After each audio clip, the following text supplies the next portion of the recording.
Topic डालिए, laws of refraction.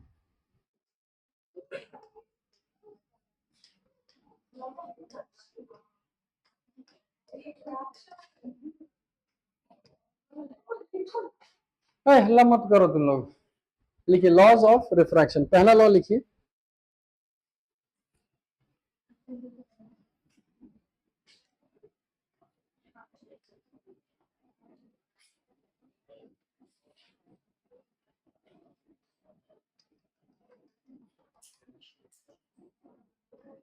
अच्छा, refraction में रे क्या होता है? बेंड होता है ना, और while passing from one medium to another medium. ठीक है, वापस से ये नॉर्मल इसको बोलते हैं, ये होगा एंगल आई और ये होगा एंगल आर। तो बता सकता है सबसे पहला लॉ क्या है कोई भी क्लास में? इस पहला लॉ को हम लोग स्नेल्स लॉ भी बोलते हैं। लिख लो वहां, देखिए पहला लॉ को हम लोग स्नेल्स लॉ भी बोलते हैं। और देखो याद कैसे रखना है, लॉ समझ लेना, ठीक है, कभी भूलोगे नहीं। देखो करना कैसे है, यहां का रिफ्रैक्टिव इंडेक्स कितना है? म्यू 1। तो ऐसे लिखोगे आप, ऐसे म्यू 1 इंटू, यहाँ एंगल कितना है? आई। तो एक मीडियम का म्यू 1 इंटू साइन आई, दूसरे मीडियम का mu 2 into sine R equal होता है। ऐसे याद रखना, कभी भूलोगे ही नहीं। एक ही मीडियम का वहां का म्यू 1 इंटू साइन आई जो भी एंगल होगा, दूसरे मीडियम का म्यू 2 इंटू साइन आर, वो हमेशा क्या रहेगा? सेम। अब यहां से इसको ऐसे बोलते हैं कि कहीं भी रिफ्रैक्शन हुआ, बताओ यहाँ sine I by sine R को क्या लिखेंगे? Mu 2 by mu 1। अच्छा, म्यू 2 कांस्टेंट रहता है कि वेरिएबल? कोई भी मीडियम का म्यू कांस्टेंट आता है, तो ये जो पूरा टर्म है वो एक कांस्टेंट आता है। तो स्नेल्स लॉ बोलता है यही है कि कहीं भी अगर रिफ्रैक्शन हुआ, वहां पर sine I by sine R हमेशा क्या रहता है? कांस्टेंट। तो अगर बोलेगा व्हाट इज स्नेल्स लॉ, तो आपको सीधा बोलना है कि कहीं भी अगर रिफ्रैक्शन हुआ, उस रिफ्रैक्शन के लिए sine I by sine R हमेशा क्या मिलेगा आपको?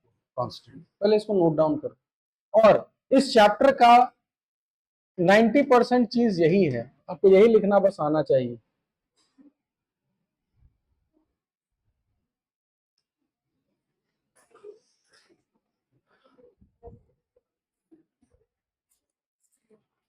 लिखो, इसको नोट डाउन करो सब लोग।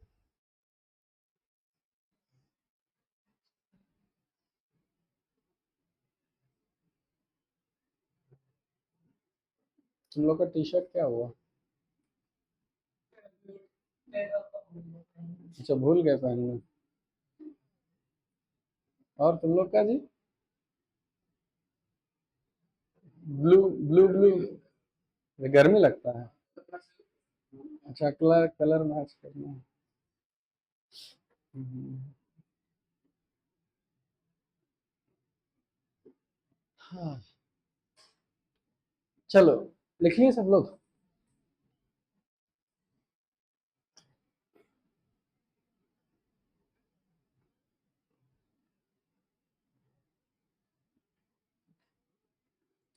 नीचे एक सेंटेंस लिखो जो लिखवा रहे हैं।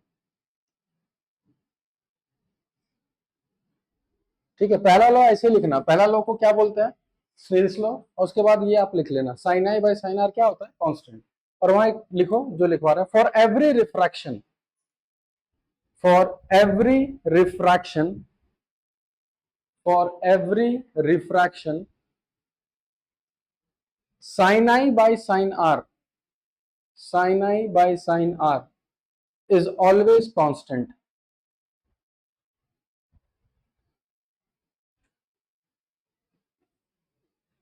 Sin I by sin R is constant. ठीक है, अब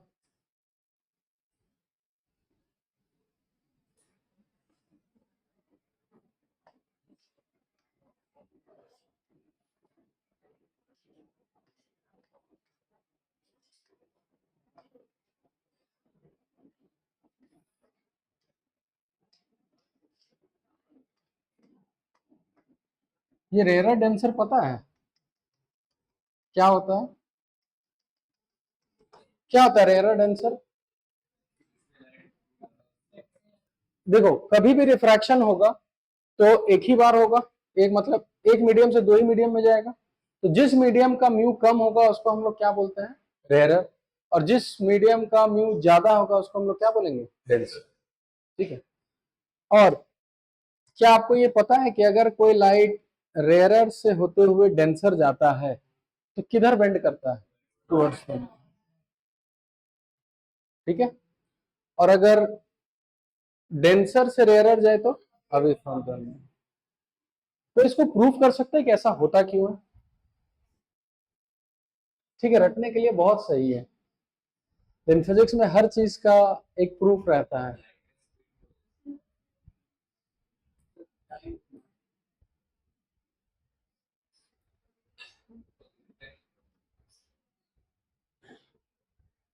चलो बताएं। ना ना ना, सारा इसका रीजन ना इसी में छुपा हुआ है। Mu one into sine I is equal to mu two into. समझो ध्यान से, हाँ। सब इसी पर है, एक इसी के अकॉर्डिंग सब होगा। मान अच्छा, मैथ्स के हिसाब से इन दोनों का product A into B is equal to C into D अगर है, ठीक है, मैथ्स से तुम सीखो। अगर म्यू वन का वैल्यू कम है और म्यू टू का वैल्यू क्या है? ज्यादा, तो म्यू वन रेयरर की डेंसर? रेयरर। और ये क्या हो गया? डेंसर। तो अगर मैथ्स के हिसाब से इन दोनों का प्रोडक्ट इसके बराबर है तो मेरे को ये बताओ, अगर यहां पर म्यू वन कम है और यहाँ का म्यू टू ज्यादा है तो बताओ साइन आई ज्यादा होगा कि साइन आर ज्यादा होगा? यानी ये ज्यादा होना चाहिए और ये क्या होना चाहिए? कम। यानी कि जहां रेयरर होगा वहां का एंगल ज्यादा होगा और जहां डेंसर होगा वहां का एंगल कम होगा। इसीलिए रेयरर में एंगल ज्यादा होगा, डेंसर में एंगल कम होगा। इसीलिए लाइट जब रेयरर से डेंसर जाता है तो किधर बेंड करता है? Towards the. समझ में आया? तो कोई पूछे तो ऐसा मत बोलना कि लाइट वहां डेंसर हो जाता है, टाइम लगता है, ऐसा कुछ नहीं। आपको सिंपल इसी लॉजिक से समझाना है। ठीक है, इसको नोट डाउन करो सब लोग पहले। इसको नोट डाउन करो और ये लॉजिक में नोट डाउन करना। स्कूल में कहाँ तक हो गया? खत्म भी हो गया? हाँ, लेंस करा रहा है। रश।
कर लिए नोट डाउन?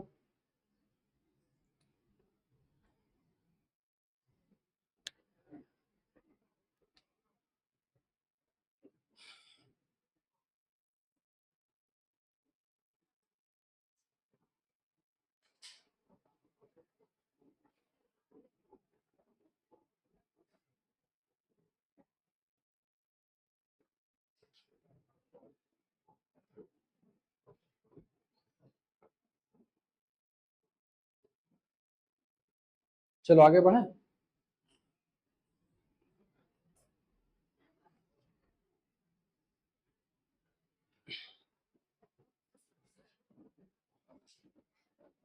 म्यू वन μ2 वापस μ1, यानी लाइट इधर से मान के चलो आया, यहां पर रिफ्रैक्शन होगा, दिया हुआ है μ2 इज ग्रेटर देन μ1, यहां एक बार रिफ्रैक्शन होगा, फिर लाइट आएगा तो फिर यहां पर क्या होगा, रिफ्रैक्शन। एक बार रे डायग्राम ड्रॉ करो तो सब लोग खुद से, चलो ट्राई करो, गलत होगा कोई दिक्कत नहीं है।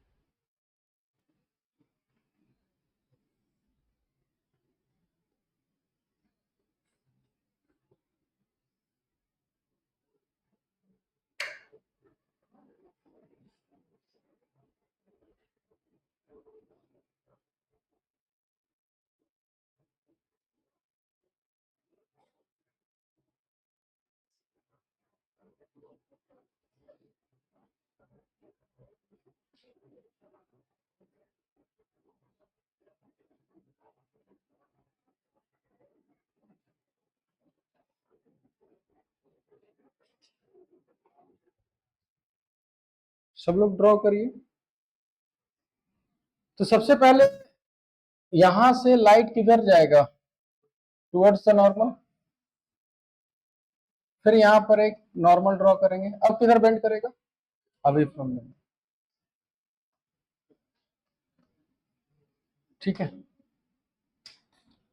ये हो गया एंगल ऑफ इंसिडेंस, ये हो गया एंगल आर। अच्छा ये वाला क्या होगा,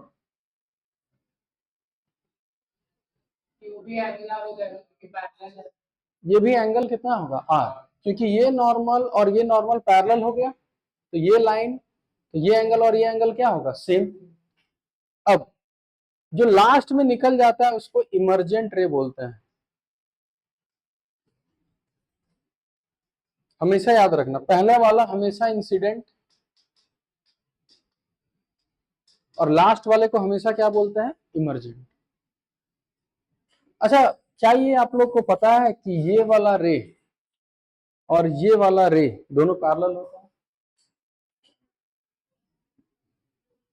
कितने लोगों को ये पता है कि ये इंसिडेंट रे और इमर्जेंट रे पैरेलल होता है, और कितने लोग को ये पता है कि क्यों होता है, चलो 2 लोग को पता है क्यों होता है, चलो आप स्टार्ट करिए, क्यों।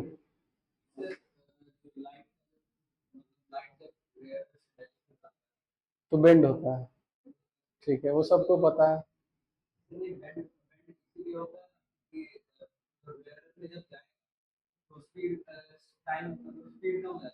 मेरा क्वेश्चन ये है, हाँ वही पे आ रहा था, ठीक आओ।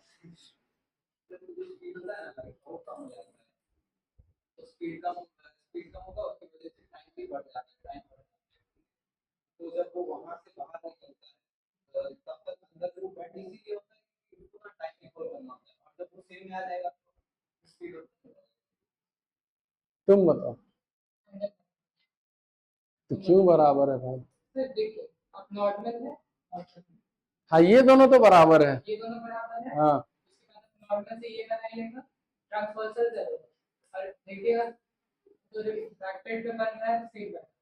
चलो एक काम करते हैं, ये डायग्राम सब बनाए, जहां रिफ्रैक्शन होता है वहां स्नेल्स लॉ लगा सकते हैं, यहाँ का इक्वेशन लिखिए तो फटाफट सब कॉपी में, यहाँ पर क्या इक्वेशन लिखेंगे और यहाँ पर क्या इक्वेशन लिखेंगे, दोनों जगह इक्वेशन लिखो, देखो आंसर तुम्हारे पास आएगा, कुछ ऐसा लिटरेचर है ही नहीं फिजिक्स में, दोनों जगह आप इक्वेशन लिखिए,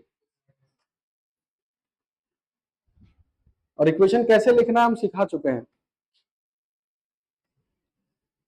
दोनों जगह इक्वेशन लिखिए, कैसे लिखते हैं इक्वेशन, लिखो ना, गलती होगा क्या दिक्कत है, लिखो बेहिचक लिखो, गलती होगा बस एक लाइन से काट देना है।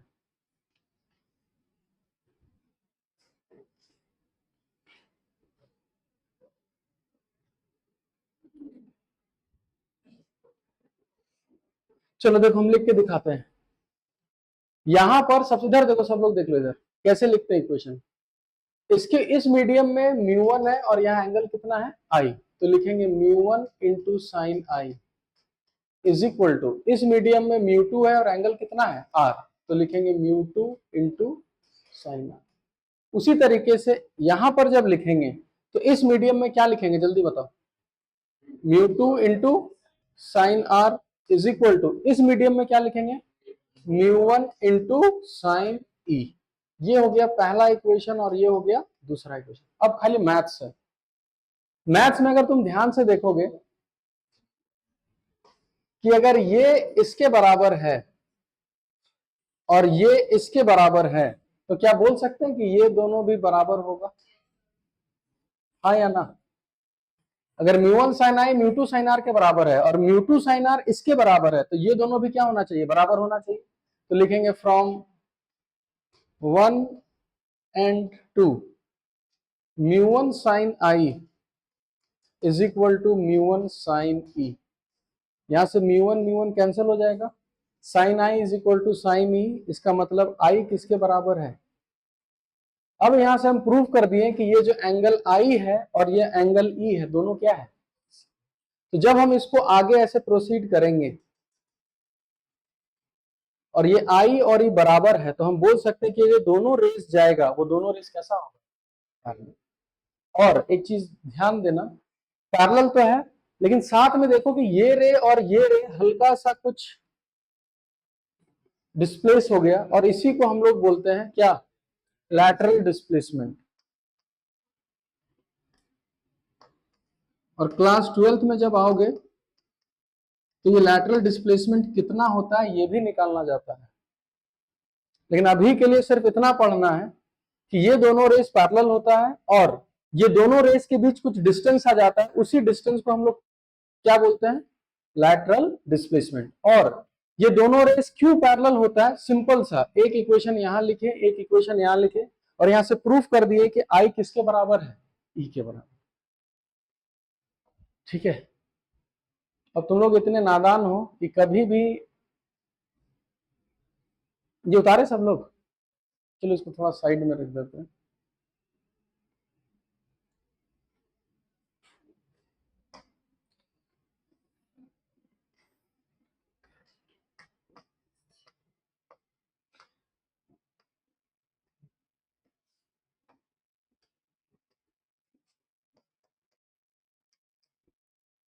अगर मान के चलो ऐसा क्वेश्चन आए फिर से और तुमसे पूछा जाए कि क्या यहाँ आई और ई बराबर मतलब पैरेलल होगा तो आंसर,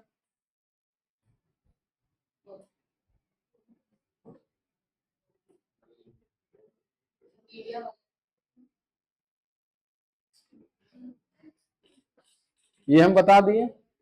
और इसमें एक क्वेश्चन पूछ रहे हैं कि यहाँ अगर हम पूछें कि क्या यहाँ आई और ई पैरेलल होगा तो आंसर क्या होगा, क्यों। याद रखना ये दोनों रेस पैरेलल तभी होगा जब आउटर मीडियम्स हमेशा क्या रहेगा, same.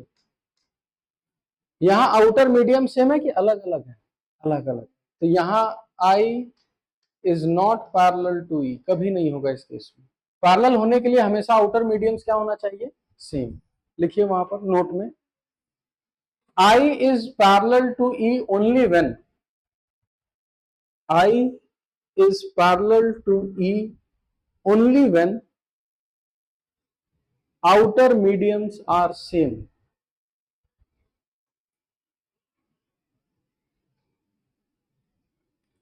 only when outer medium are same।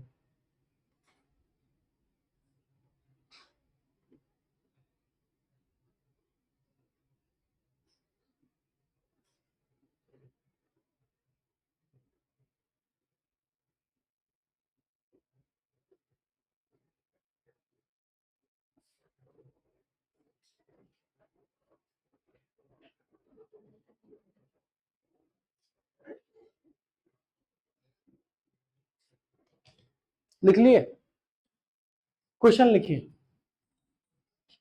Discussion नहीं करना है कुछ भी।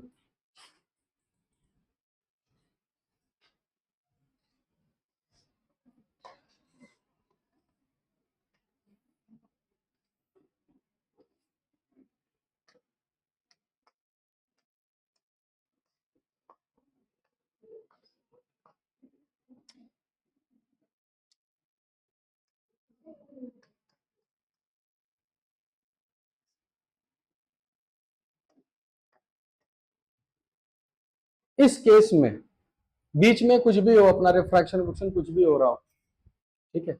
हमको इंटरेस्ट है खाली आई और ई में। क्या यहां पर आई और ई पैरेलल होगा या पैरेलल नहीं होगा? चलिए, अपना थिंकिंग है, अपना कॉपी, अपना पेन, अपना दिमाग, ट्राई करिए।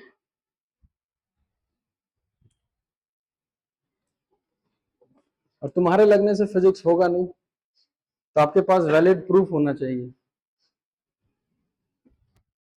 कि क्यों पैरेलल होगा, और नहीं होगा तो क्यों नहीं होगा। दोनों का आंसर आपके पास होना चाहिए।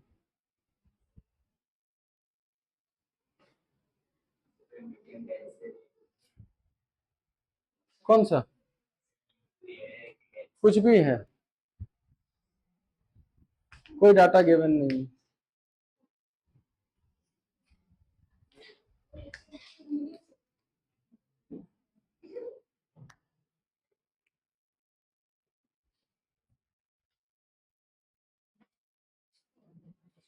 आपके पास 3 मिनट समय है, आराम से सोचिए।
दोनों उठो, उठो उठो उठो, दोनों उठो। लास्ट बेंच जाओ, लास्ट बेंच, लास्ट बेंच एकदम। दोनों दोनों, एक इस कोने में और उस कोने में।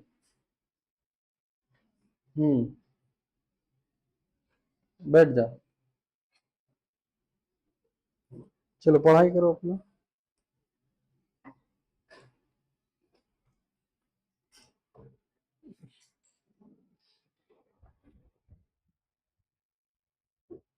नेक्स्ट बार क्लास से बाहर, ठीक है। चलो, क्या आंसर आया? नहीं होगा।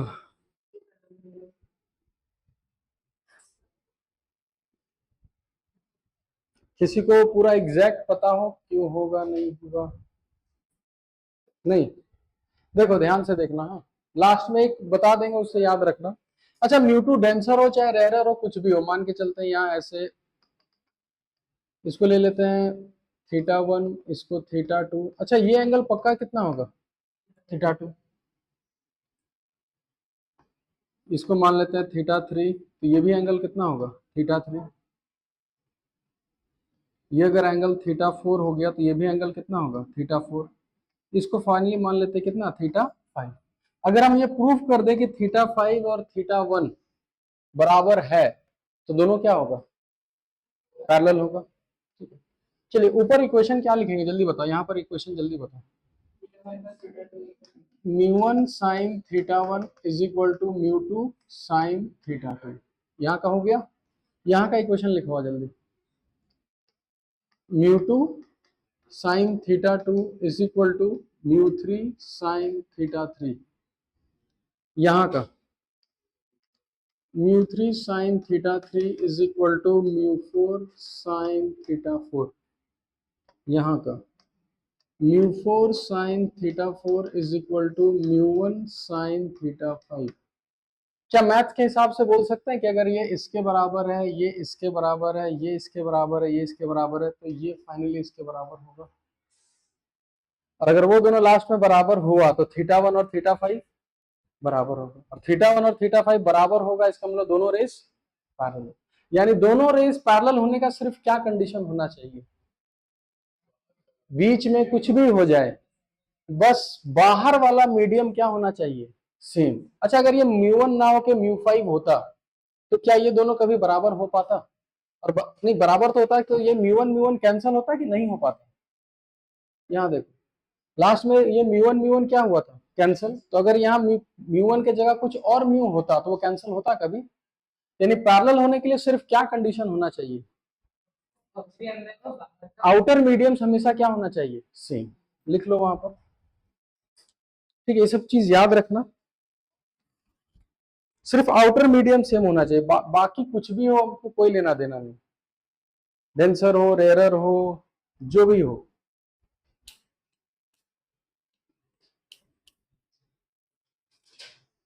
पैकेज दिखाना तुम लोग को कितना तक है।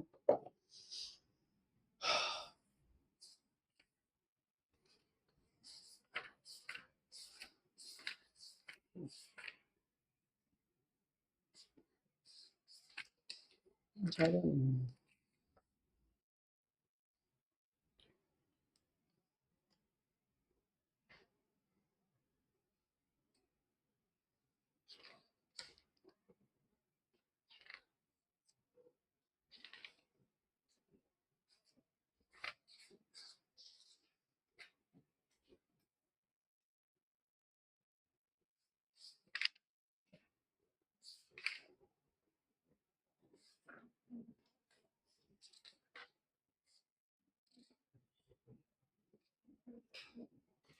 vertical angle।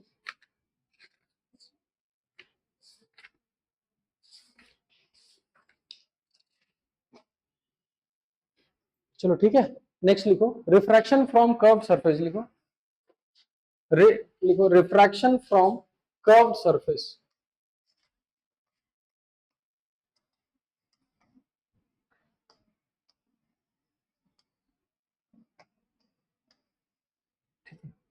कर्व सरफेस का मतलब मान के चलिए कि ये कर्व सरफेस है।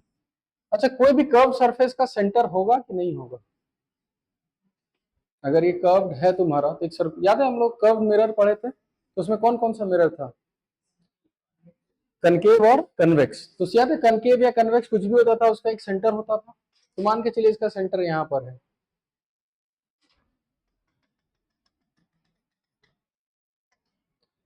अगर एक लाइट रे ऐसे आया, बनाइए तो इसका रे डायग्राम सब लोग, इसको ले लो μ1 और इसको ले लो μ2 और लिखो μ2 इज ग्रेटर देन μ1। और इसका हमको सब लोग रे डायग्राम बना के दिखाओ, सब लोग ट्राई करो। ये रहा सेंटर, कहीं भी सेंटर ले लो ना अपने मन से, ये रहा उसका सेंटर सी। अब आपको इसका रे डायग्राम बनाना है, ठीक है, ट्राई करो कोई दिक्कत नहीं।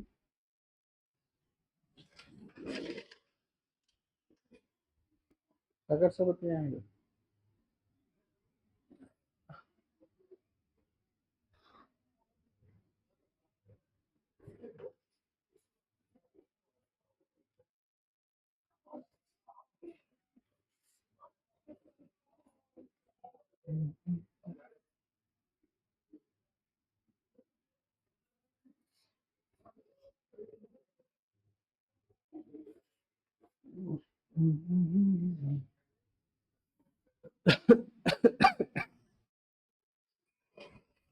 बना किसी का? लगभग बन गया।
चलो बताएं फिर। सबसे पहले जहां पर वो स्ट्राइक किया, सबसे पहले वहां क्या ड्रॉ करते हैं? नॉर्मल। और एक कर्व सरफेस का नॉर्मल कहां से पार होता है? सेंटर। तो ये रहा उसका नॉर्मल। ठीक है। अच्छा, अगर ये यहां पर कोई सरफेस नहीं होता तो ये लाइट ऐसे ही चला जाता। अब मेरे को ये बताओ, यहां पर μ2 अगर μ1 से ज्यादा है तो ये लाइट रे रेयरर से डेंसर जा रहा है कि डेंसर से रेयरर? रेयर से डेंसर। तो रेयरर से डेंसर जाएगा तो बेंड टुवर्ड्स द नॉर्मल। यानी अगर ये ऐसे जा रहा होगा तो नॉर्मल की तरफ बेंड करेगा। इसका मतलब जो लाइट रे फाइनली है वो कुछ ऐसा जाएगा।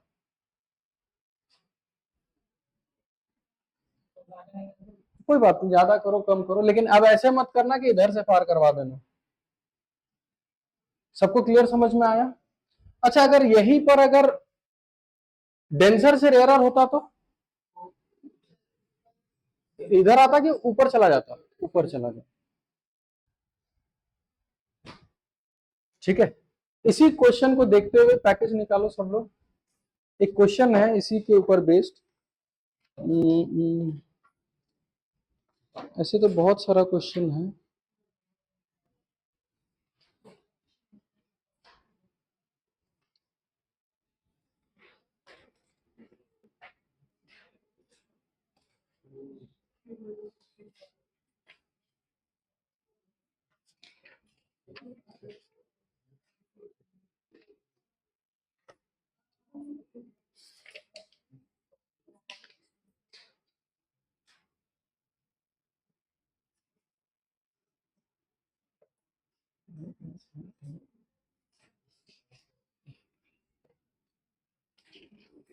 एक काम करो, page number 65, page number 65, question number 2। सबसे पहले इसका रे डायग्राम बनाओ सब लोग। क्वेश्चन बने ना बने कोई दिक्कत नहीं। सबसे पहले रे डायग्राम, पेज 65, क्वेश्चन नंबर 2। क्या हुआ? हाँ तो बैठे रहिए आप। Page 65, question number 2। सबसे पहले उसका क्वेश्चन पढ़ो और उसका ट्राई करो कि क्या हम लोग रे डायग्राम उसका बना सकते हैं कि नहीं बना सकते।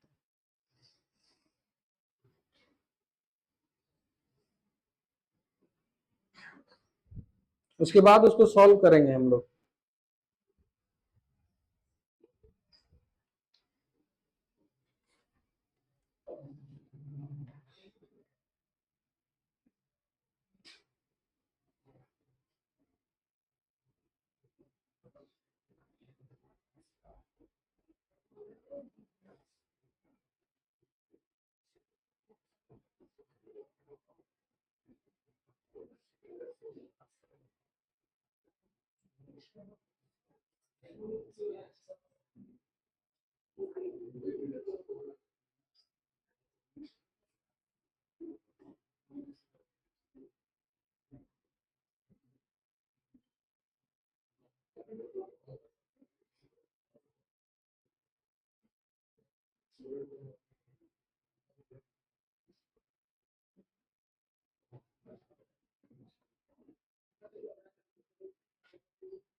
हम्म।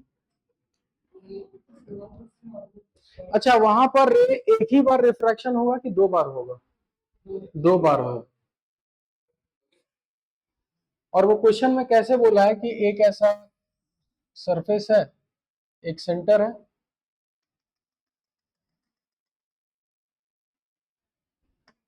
वो रे सबसे पहली बार यहां पर स्ट्राइक किया ना, ऐसे दिया हुआ है। इधर क्या है, मीडियम कुछ दिया हुआ है?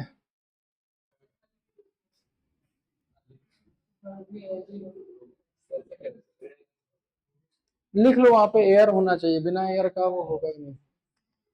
एयर का रिफ्रैक्टिव इंडेक्स कितना होता है? 1। ठीक है, चलो। अब यहां से अच्छा बताना, इस पॉइंट का नॉर्मल कौन है? यही है। तो एयर से कहीं भी ग्लास में जाएगा तो रेयर से डेंसर, यानी बेंड टुवर्ड्स द नॉर्मल। फिर बताओ यहां पर अगर हम नॉर्मल बनाए तो नॉर्मल कैसा बनेगा? कुछ ऐसा बनेगा। और लास्ट में क्या बोला है कि रे जब इमर्ज हो रहा है वो कैसा हो जा रहा है? पैरेलल हो जा रहा है। किसके पैरेलल? एबी। एबी के पैरेलल का मतलब कुछ बोल सकते हैं कि लास्ट में रे ऐसे हो गया।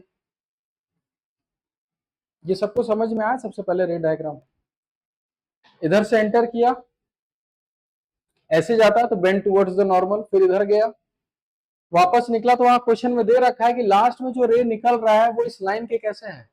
पैरेलल। रे डायग्राम बना लिए। हमसे पूछा क्या गया उस केस में? Refractive index. हमसे ये म्यू पूछा गया है। ठीक है, ये एंगल कितना दिया हुआ है?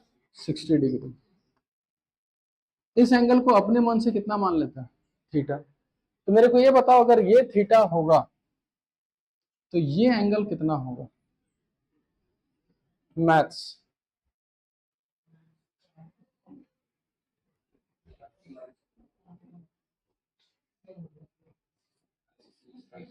क्यों थीटा होगा?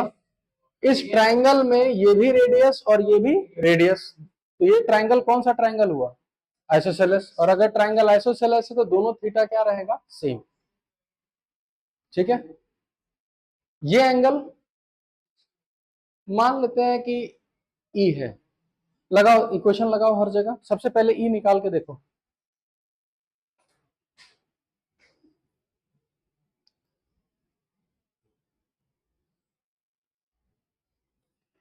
अच्छा, अगर ये पैरेलल होगा तो कुछ लिख सकते हैं क्या एंगल वैंगल डायरेक्ट?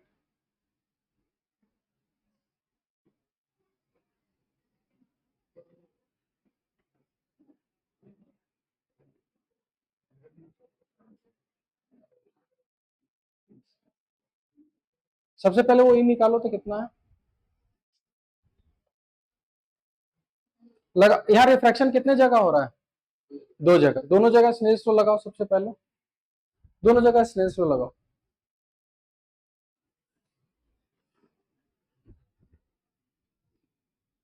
दोनों जगह स्नेल्स लॉ लगाओ और वहां से ये प्रूफ करो कि एंगल ई जो होगा वो एग्जैक्ट 60 डिग्री आएगा। देख लो करके।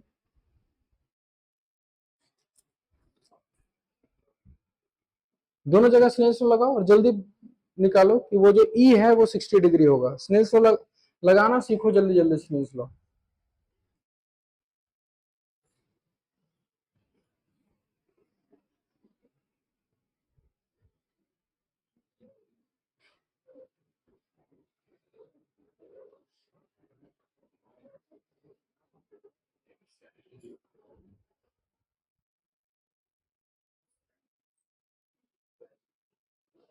नहीं हुआ, ट्रिग्नोमेट्री नहीं पढ़े हैं, इसमें ट्रिग्नोमेट्री का यूज ही नहीं है। तो चल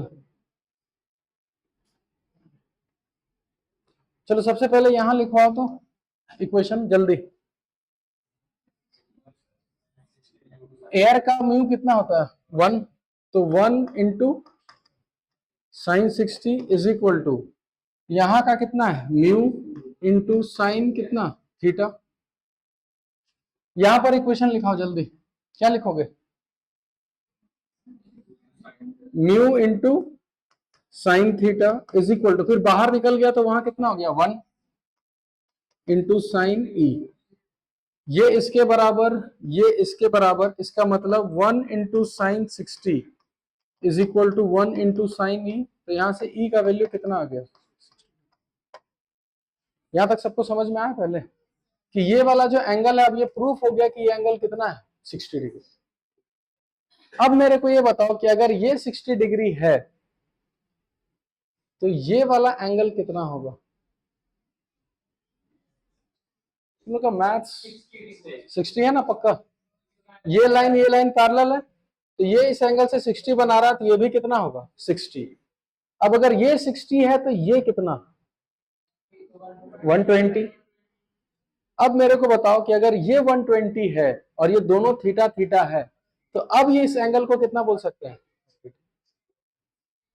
या फिर एक्सटीरियर एंगल हो बोल सकते हैं, 30 प्लस 30 कितना हो जाएगा 60। तो अब ये पता चल गया कि थीटा का वैल्यू कितना है 30 डिग्री। फिर से इक्वेशन लिखते हैं, 1 into sine 60 is equal to mu into sine कितना, साइन 60 का वैल्यू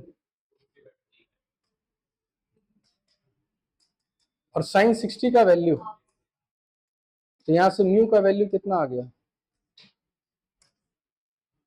ये तुम्हारे पैकेज का सबसे टफ क्वेश्चन था।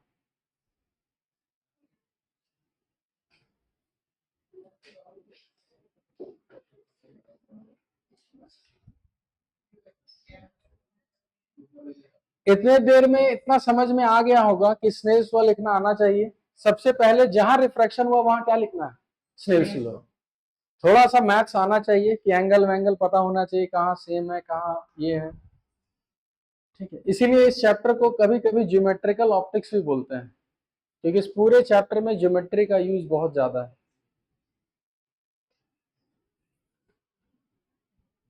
चलो नोट डाउन करो सब लोग।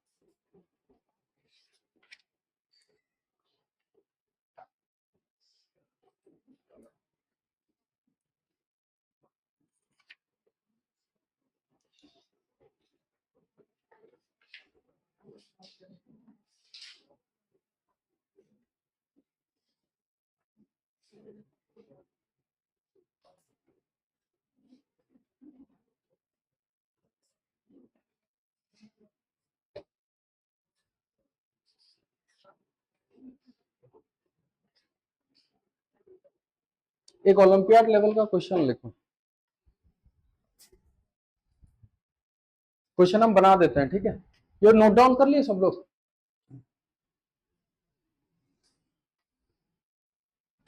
कोई क्वेश्चन नोट डाउन मत करना, ठीक है, यहीं से क्वेश्चन देखो और बनाना स्टार्ट करो।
ट्राई करो।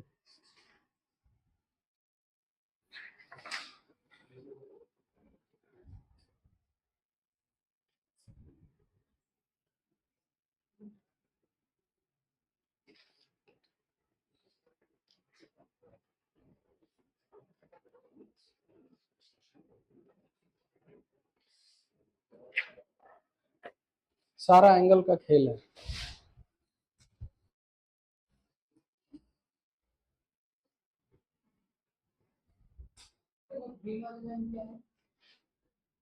वो अभी हम कुछ नहीं बता सकते। आपके पास ये रहा क्वेश्चन और 3 मिनट का समय।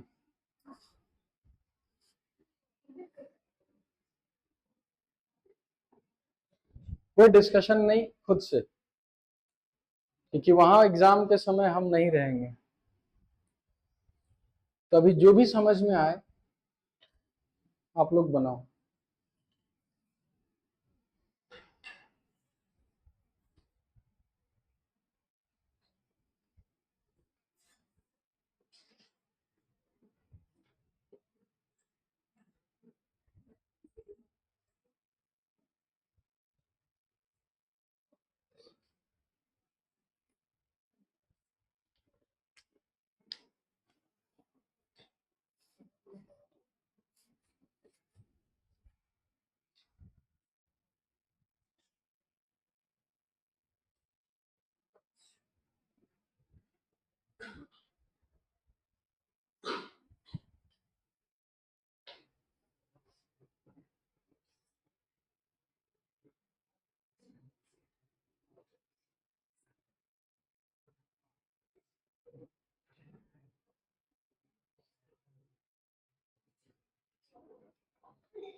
हाँ,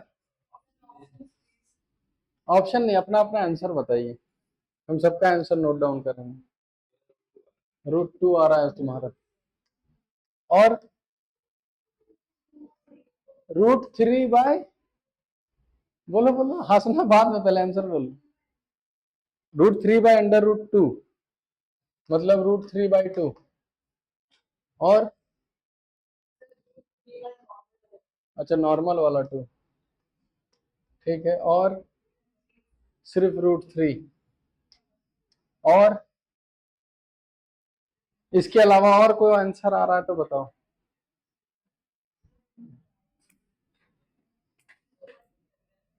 हाँ, 1, 1/√2। हाँ, sin 45 का 1/√2 वैल्यू पूछ रहा था वो।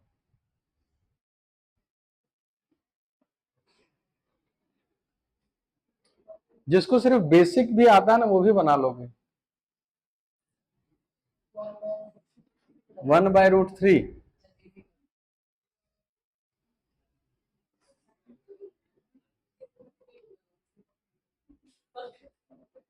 चलिए बताएं फिर। √3 चलो।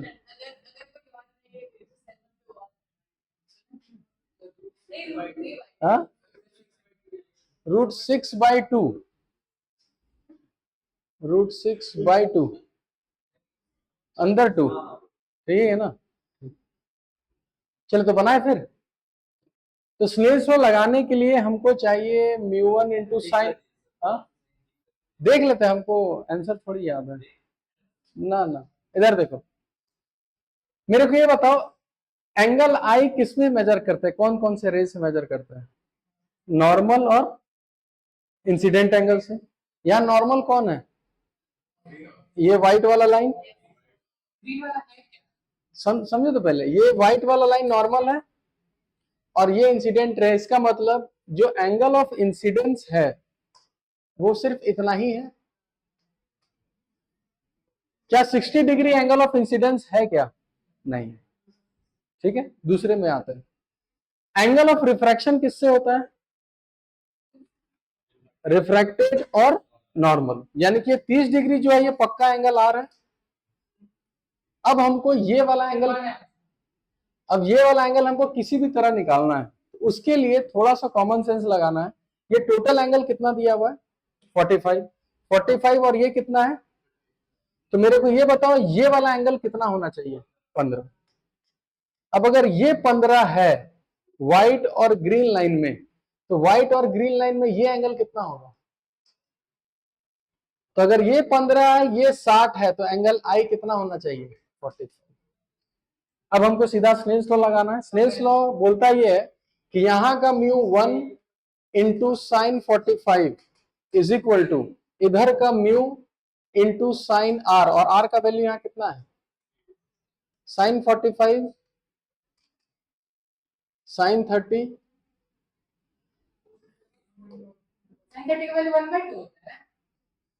चीटिंग हो गया। क्या हो गया? समझ में आया सबको? चलिए इसको नोट डाउन करिए सब। हाँ, इसीलिए हम बोलते हैं वैल्यूज वगैरह याद कर लो, है ना। और इतना भी टफ क्वेश्चन नहीं था ये, बस वो एक ग्रीन लाइन देके सबको कंफ्यूज कर दिया एंगल्स। ठीक है, तो ओलंपियाड्स में थोड़ा सा बुद्धि लगाना है जी, ज्यादा थोड़ी डिफिकल्ट है। हाँ हाँ, सब बनने के बाद तो इजी हो जाता है।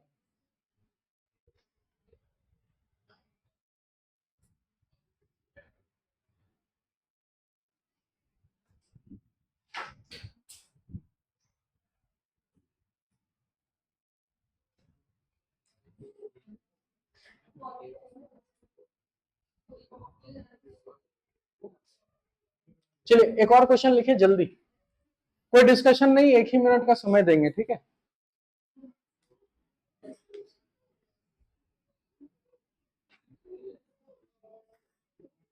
उतार लिए सब लोग?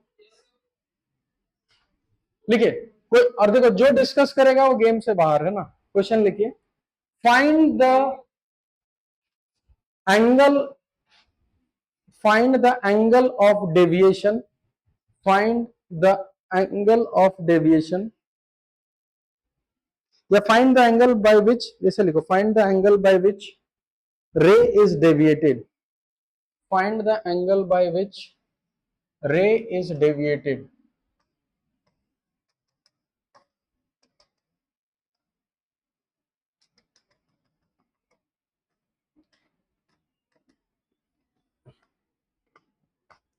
कोई डिस्कशन नहीं, ठीक है।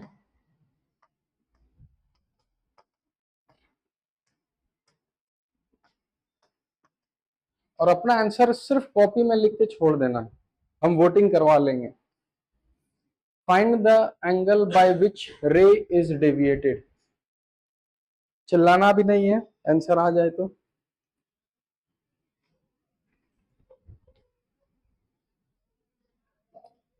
नेक्स्ट क्लास से लेंथ स्टार्ट कर लेंगे, ठीक है। हम लोग को कौन कितना चैप्टर्स पढ़ना है? Light, electricity, force, work, power, energy.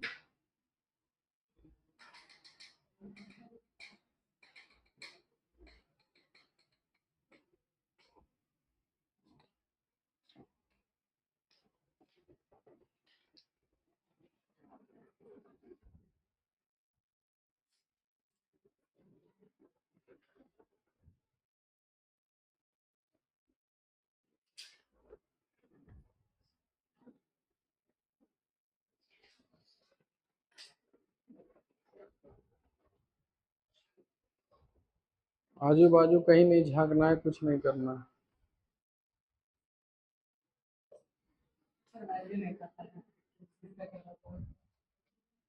तो आज जाके सब वैल्यू याद कर लेना।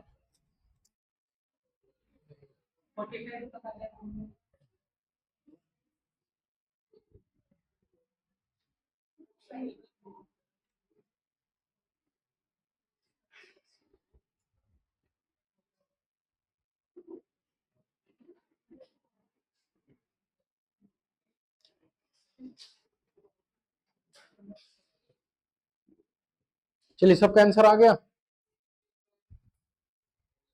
हो गया?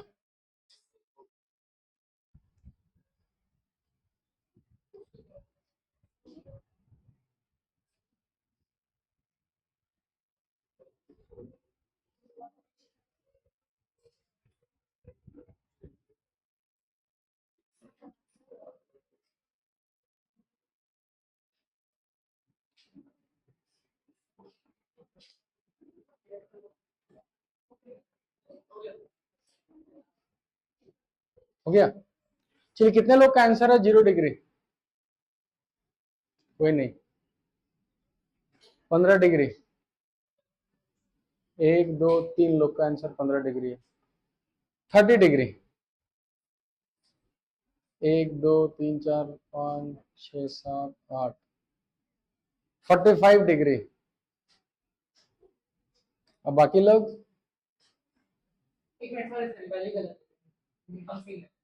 तुलसी में है? चलो ठीक। चलो, इसको डिस्कस करें, बहुत आसान है। मान लेते हैं, अच्छा ये रेयर से किधर जा रहा है? डेंस से, यानी ये ऐसे जाएगा, एंगल आर। तो तुरंत लिखेंगे 1 × sin 45 is equal to mu into sine R. Sine 45 का value is equal to √2 into sine R. √2 इधर आ जाएगा, तो √2 into √2 1/2 is equal to sine R. Sine R 1/2 कब होता है? 30 डिग्री। तो सब आंसर कितना टिक कर दिए? 30 डिग्री। अब क्वेश्चन फिर से पढ़ो। क्वेश्चन क्या पूछा है वो सोचो।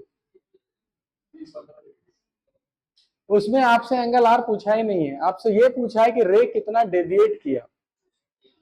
तो ये अगर 30 डिग्री है, रे इधर जाना था तो इतना डेविएट हुआ, तो डेविएट कितना हुआ? इसको बोलते हैं सिली मिस्टेक, जो आपको एग्जाम में नहीं करना है। ये सही हो गया। ठीक है, इसीलिए क्वेश्चन अच्छे से पढ़ा करो बहुत।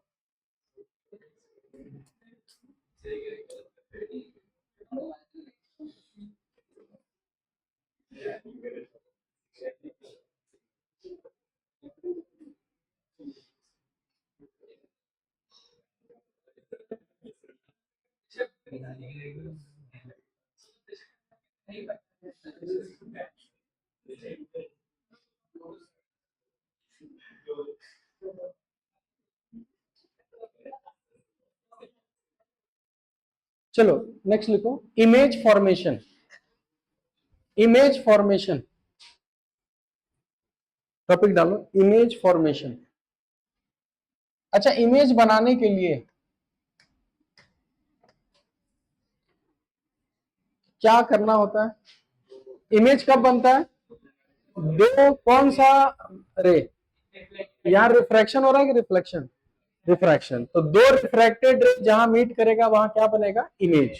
एक्चुअली मीट किया तो रियल, अपियर मीट किया तो वर्चुअल। ठीक है, तो एक काम करते हैं,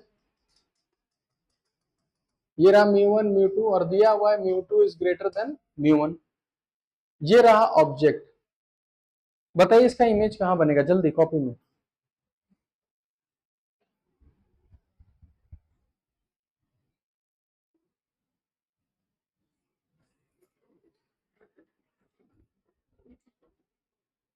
जल्दी, इसका इमेज बनाना है बस।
बना इमेज किसी का? देखो हम बना देते हैं, ठीक है। सबसे पहले इमेज बनाने के लिए कोई भी इंसिडेंट रे निकालते थे। मिनिमम कितना इंसिडेंट रे निकालना है? 2। एक इंसिडेंट रे इधर ले जाते हैं, यही इसका नॉर्मल होगा। ये भी किधर से किधर जा रहा है? रेयरर से denser, bend towards the normal. एक रे हो गया, एक रे और ले लेते हैं। अच्छा ये रे बताओ तो क्या होगा जरा, यहां पर ये बताओ, यही नॉर्मल है। यहां एंगल ऑफ इंसिडेंस कितना है? 0 डिग्री। तो एंगल ऑफ रिफ्रैक्शन भी कितना होगा? 0। यानी कभी भी रे ऐसे जाएगा तो बिना डेविएशन के पार हो जाता है। क्या ये दोनों रे कहीं आगे जाके मिलेगा कि नहीं मिलेगा? ये तो आगे ऐसे फैलता रहेगा। तो हमको ऐसा लगेगा कि ये दोनों रे कहीं ना कहीं पीछे आके ऐसे मिला होगा। ये इमेज रियल है कि वर्चुअल है?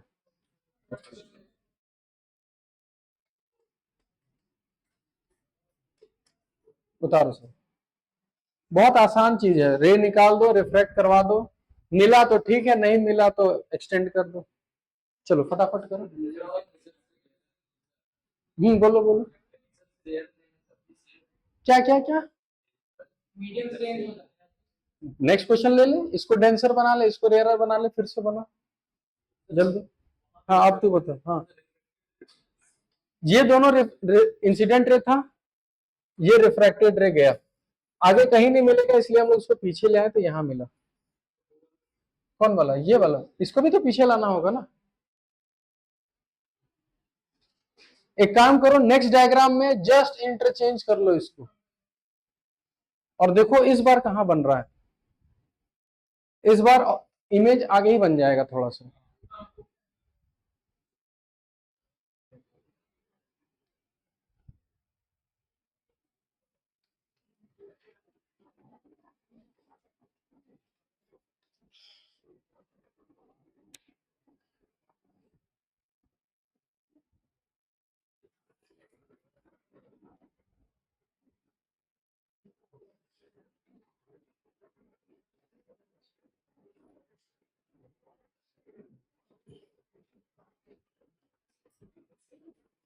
ठीक है, देखो इसीलिए पता है क्या होता है, इसको आगे बढ़े, इसीलिए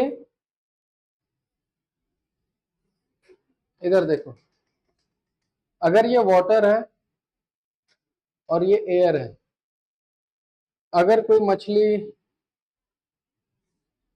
यहां तैर रहा होगा और आप ऊपर से इसको देख रहे हैं, तो आपका आंख यहां होगा। तो अगर आप मछली को देख रहे हैं तो आपका रे मछली तक जाएगा कि मछली का रे आपके तक आएगा? मतलब मछली का रे यहां तक पहुंचना होगा, तभी हम देख सकते हैं उसको। तो एक काम करते हैं, एक रे जो सीधा ऊपर जाएगा अनडेविएटेड, एक रे तो पहुंच गया। इमेज बनाने के लिए कितना रे चाहिए? 2। किधर बेंड करेगा ये बताओ।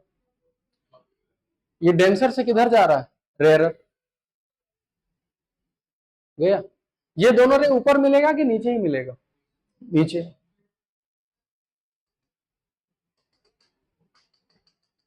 यहां मिला। तो एक्चुअल में जो हमको मछली दिखाई देगा वो ये दिखाई देगा कि ये वाला दिखाई देगा, ऊपर। इसीलिए थोड़ा सा ऊपर दिखता है, इसी को हम लोग बोलते हैं लैटरल शिफ्ट, या फिर इसको बोलते हैं एपरेंट शिफ्ट। लिख लो सब लोग।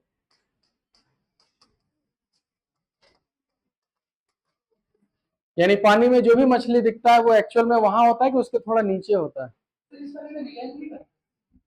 ना ना, रियल कैसे बनेगा एक्चुअल। अब तुम जबरदस्ती मिला देगा वो बात अलग है, पर वो मिलेगा नहीं। चलो इसको बनाओ। ये हो गया ऑब्जेक्ट और ये हो गया इमेज। अच्छा, ये जो मछली दिखेगा वो रियल है कि वर्चुअल है, वर्चुअल। वो मछली वहां है ही नहीं जहां हम लोग देख रहे हैं। वो मछली वही है कि थोड़ा उसके नीचे है, नीचे रहता है। हाँ, वो सिक्का थोड़ा ऊपर दिखता है।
एक काम करो, ये अप्रैल शिफ्ट का फॉर्मूला भी लिख डालो कि ये कितना शिफ्ट होता है।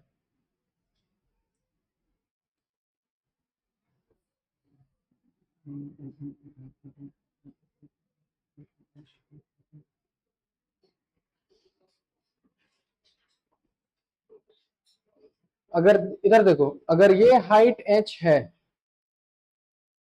h किसका हाइट हो गया, मतलब h हाइट बोलो या d बोलो, d बोलो उसका डेप्थ हो गया। तो उसका सिंपल फॉर्मूला लिखना d इंटू 1 - 1/μ। और म्यू क्या है यहाँ, वाटर का। लिख लो इसको, कहीं काम आ जाए तो यूज कर लेना। ना ना, ये हम अपने लिए लिखे हैं, मेरे को फॉर्मूला याद नहीं रहता, और क्लास 12 में फॉर्मूला याद भी नहीं करना, सारा डिराइव हो जाता है तुरंत। ठीक है।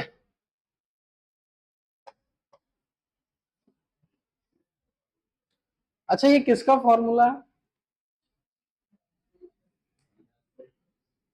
मछली कितना ऊपर दिखा, यानी ये एपरेंट शिफ्ट, यानी बोलेगा कि मछली का कितना शिफ्ट हो गया। तो ये फॉर्मूला d इंटू 1 - 1/μ। और म्यू क्या है, वाटर का रिफ्रैक्टिव इंडेक्स। ठीक है, एक लास्ट लिखो, लास्ट रे डायग्राम।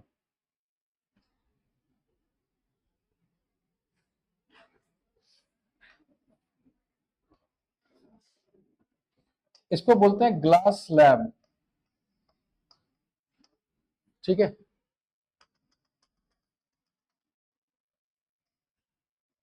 अगर ये ऑब्जेक्ट है और अगर हम इसको इधर से देख रहे हैं तो उसका लाइट रे मेरे तक पहुंचेगा, एक बार रिफ्रैक्शन होगा कि दो बार, इसका लाइट अगर मेरे तक पहुंचा, यहां तक आया, तो यहां से लेकर लाइट यहां तक आने तक लाइट को कितना बार रिफ्रैक्ट होना होगा? 2 बार। एक बार यहां होगा और एक बार यहां। इसका इमेज निकालिए तो जल्दी, देखते हैं कितना लोग निकाल पाते हो। नहीं भी बने कोई दिक्कत नहीं, ट्राई करो, लास्ट है ये। और घर जाके जितना स्कूल का क्वेश्चन है वो पहले बना लेना, शायद बन जाए, बन ही जाएगा। नेक्स्ट क्लास से लेंस स्टार्ट करेंगे, लेंस, उसके बाद प्रिज्म, उसके बाद एक छोटा सा टॉपिक है TIR, टोटल इंटरनल रिफ्लेक्शन।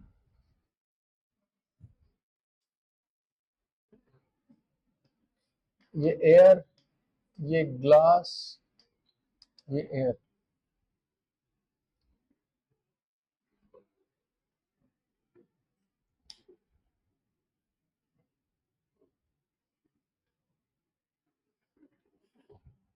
दो रे चाहिए ना, एक रे सबसे सस्ता ये वाला ले लो, जो सीधा पार हो जाएगा विदाउट एनी डिफ्लेक्शन। अब एक रे को रिफ्रैक्ट करो और देखो वो कहां जाके मिलता है।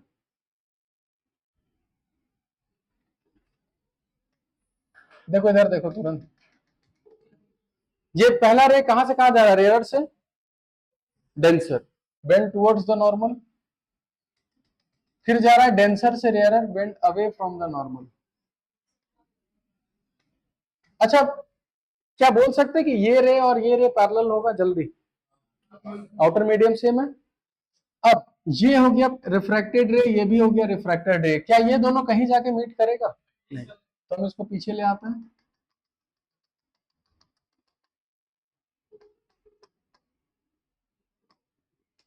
रियल की वर्चुअल? अब ये हम क्यों कराएं, अब हम तुमको बताते हैं फैक्ट इसका। उस खिड़की से बाहर हम कुछ भी अगर देख रहे हैं, सब लोग देख लो, उधर मत देखना, इधर ग्लास के थ्रू। तो ग्लास के थ्रू अगर हम कोई भी चीज देख रहे हैं, तो उसका रे मेरे पास आ रहा है कि मेरा रे उसके पास जा रहा है? उसका रे मेरे पास आ रहा है। अब उसका रे जब मेरे पास आया तो वो ग्लास के थ्रू आया, ग्लास का कुछ थिकनेस है कि नहीं है? तो अब जो चीज हम वो देख रहे हैं वो रियल है कि वर्चुअल है? वर्चुअल। और एग्जैक्ट जो हम देख रहे हैं वो वही है कि जस्ट उसके पीछे है, कुछ पीछे है। यानी जो चीज हम ग्लास के थ्रू देख रहे हैं उसका पोजीशन वहां होता ही नहीं है, वही चीज यहां है। यानी जो जो लोग चश्मा पहनते हो, तो हमारा रे आपके पास जब पहुंचता है तो एक ग्लास के थ्रू पहुंचता है, आगे लेंस भी प्रूफ कर देंगे उसको। तो एक्चुअल में हम जहां हैं उसको वहां वो चीज दिखता ही नहीं है, ठीक है। और आप ये भी शिफ्ट याद कर सकते हो अगर मन है तो, अगर इसका थिकनेस कितना है T, तो इसका हो जाता है T इंटू 1-1/μ, सेम फॉर्मूला।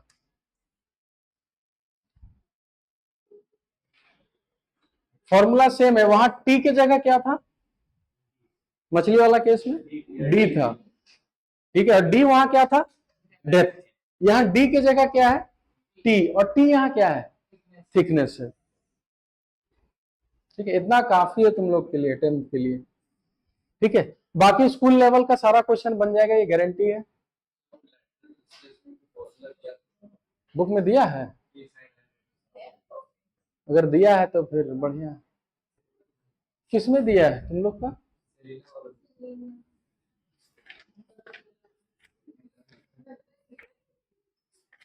मतलब वो स्कूल का में दिया है या कुछ?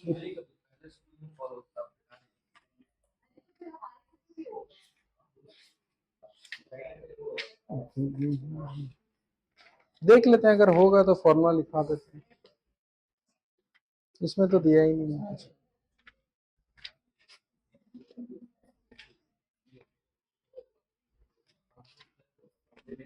चल, वो फॉर्मूला बोर्ड एग्जाम में नहीं आएगा, उसके लिए टेंशन मत लेना। ये उतार लिया इतना। नेक्स्ट क्लास से लेंस स्टार्ट करेंगे, ठीक है। कुछ पढ़ आईसीएससी में ठीक है, लिखवा ही देंगे। ठीक है, नेक्स्ट क्लास से लेंस पढ़ेंगे। ठीक है, और पढ़ के आने का कोई जरूरत नहीं है। कितना खुश है ना, नहीं वो खुश हो जाते हैं। ठीक है, तो पढ़ के कुछ मत आना। ठीक है ना, हम जो पढ़ा देंगे उसको पढ़ना। ठीक है, चलो फिर मिलते हैं।